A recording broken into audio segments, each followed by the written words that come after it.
Símbolos del Apocalipsis 2.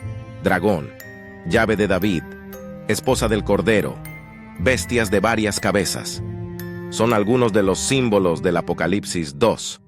Pero ¿cuáles son sus significados? En este fascinante video exploraremos los profundos símbolos del Apocalipsis 2. Está lleno de misterio y revelación.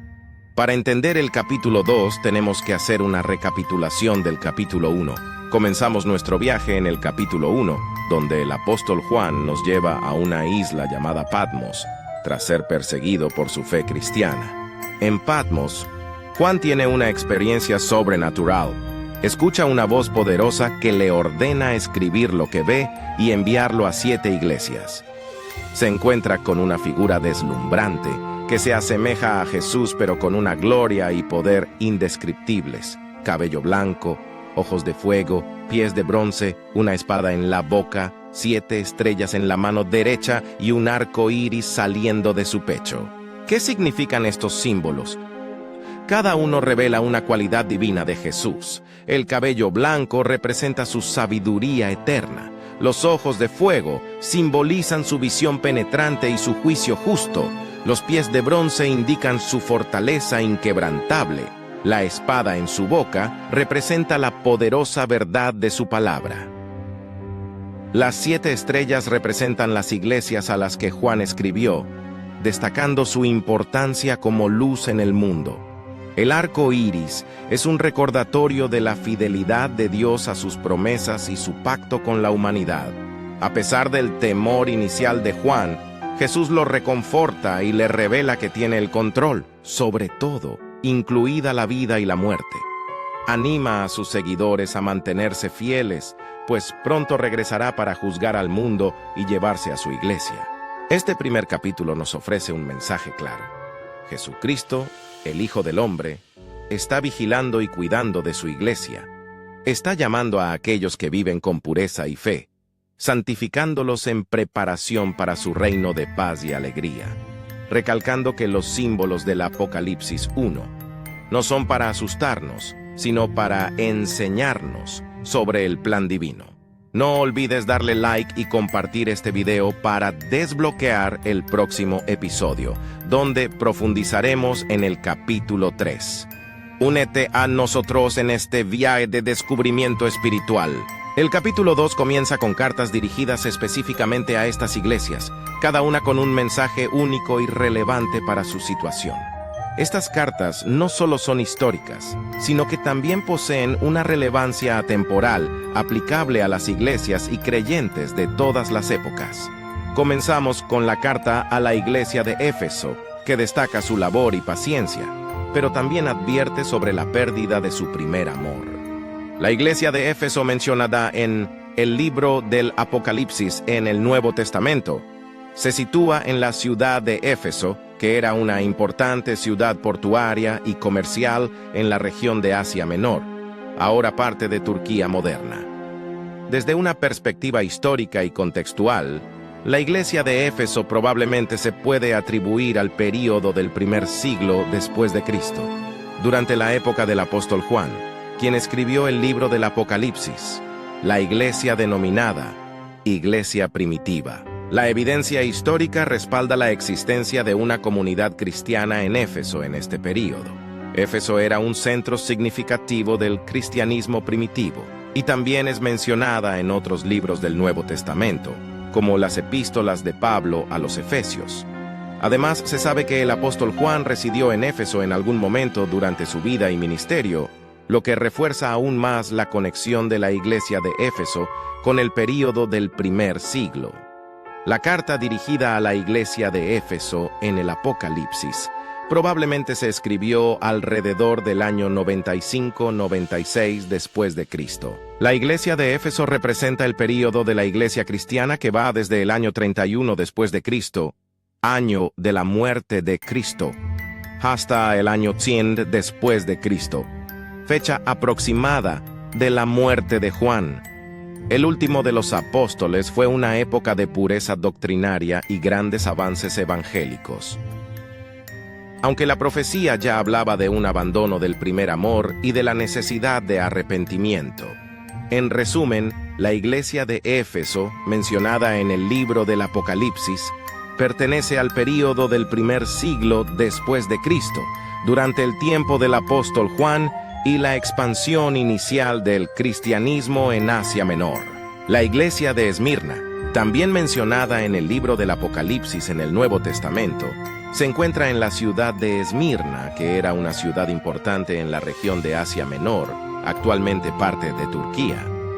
Desde una perspectiva histórica y contextual, la iglesia de Esmirna representa el período profético que va desde la muerte de Juan alrededor del año 100 después de Cristo hasta el año 313 después de Cristo.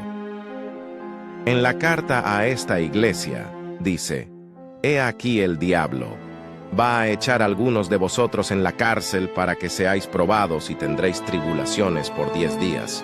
Apocalipsis 2:10. Conforme el principio que un día es un año, de la interpretación profética.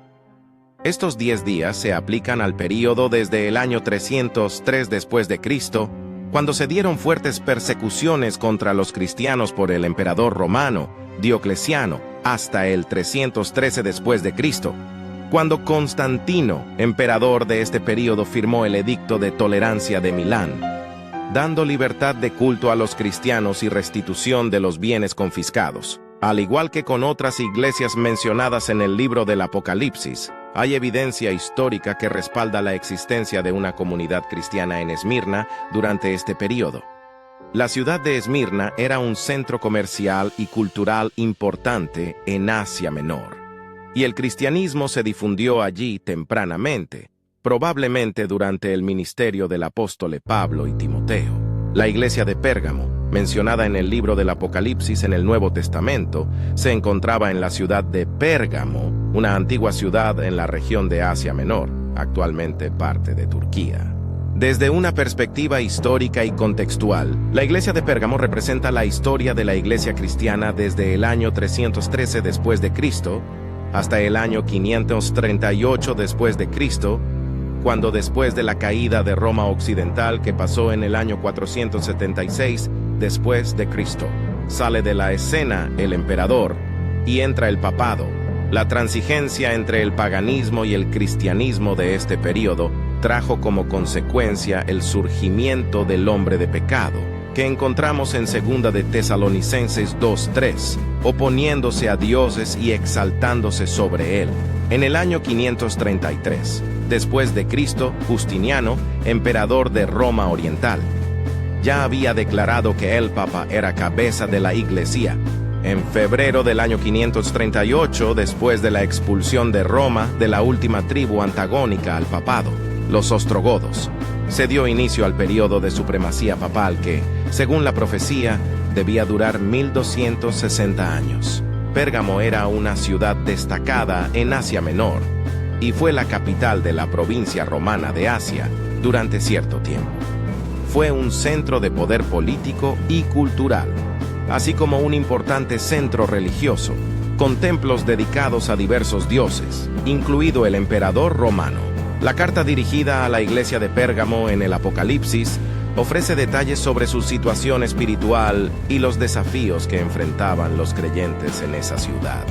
La carta menciona la presencia de algunos que mantenían la doctrina de Balaam y de los Nicolaitas, influencias que probablemente representaban compromisos y desviaciones doctrinales entre los cristianos de Pérgamo.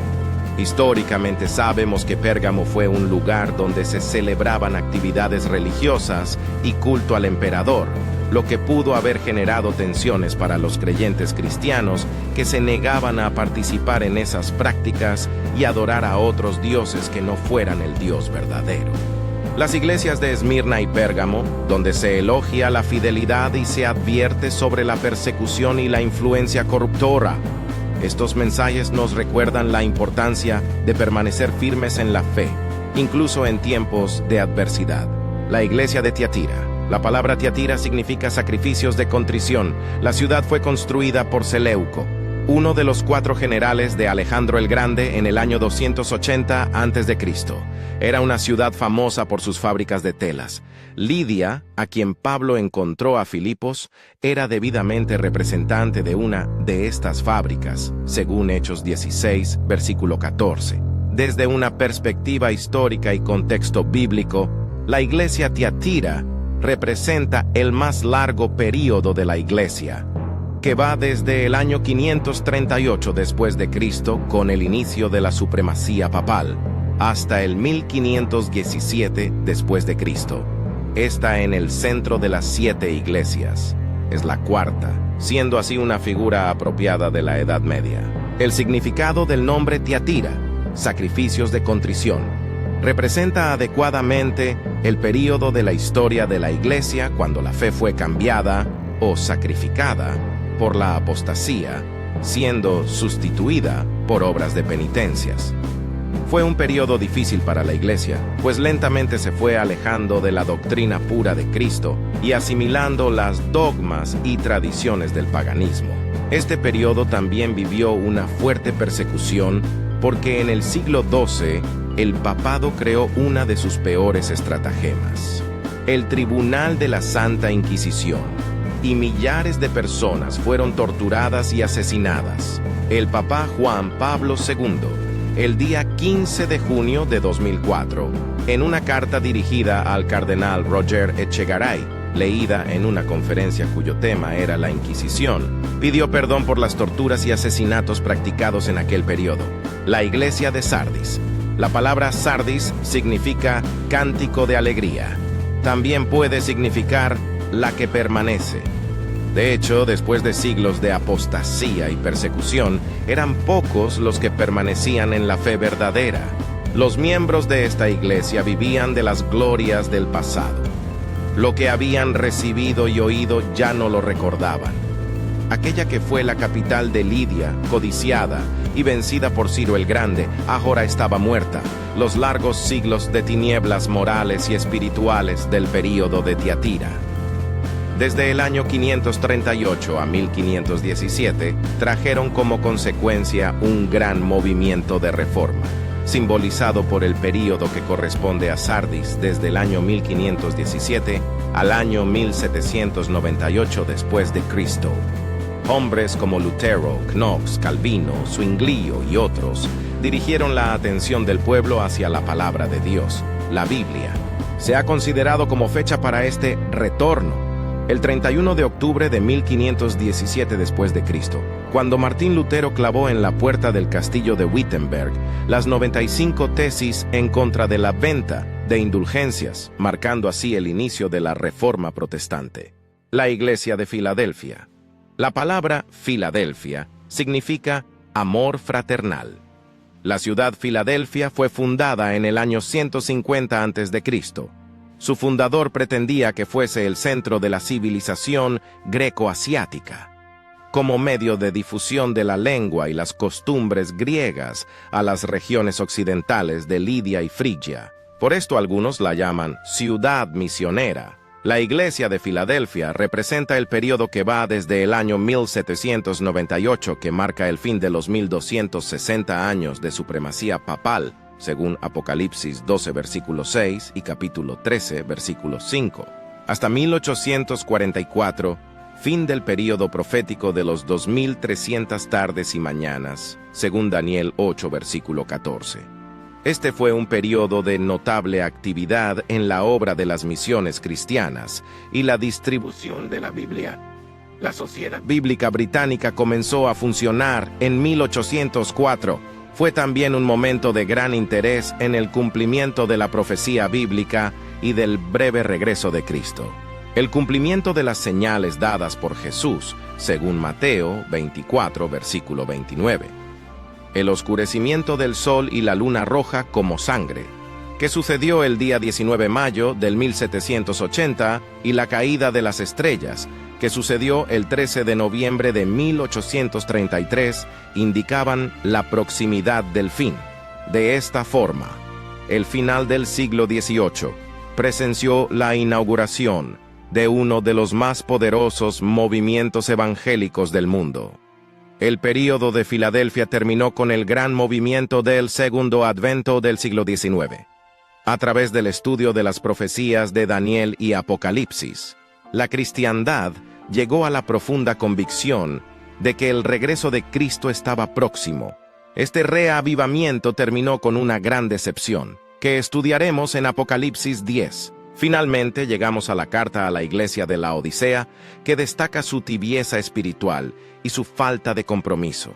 La ciudad Laodicea fue reconstruida por Antíoco II en el año 261 al año 246 a.C. y la llamó la Laodicea en honor a su esposa Laodite. La iglesia de Laodicea es mencionada en la carta de Pablo a los Colosenses.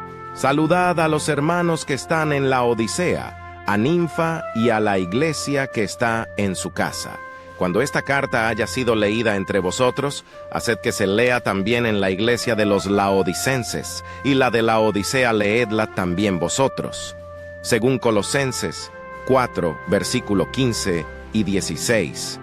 El texto indica que Pablo había escrito también una carta a la iglesia de Laodicea, pero ésta se perdió.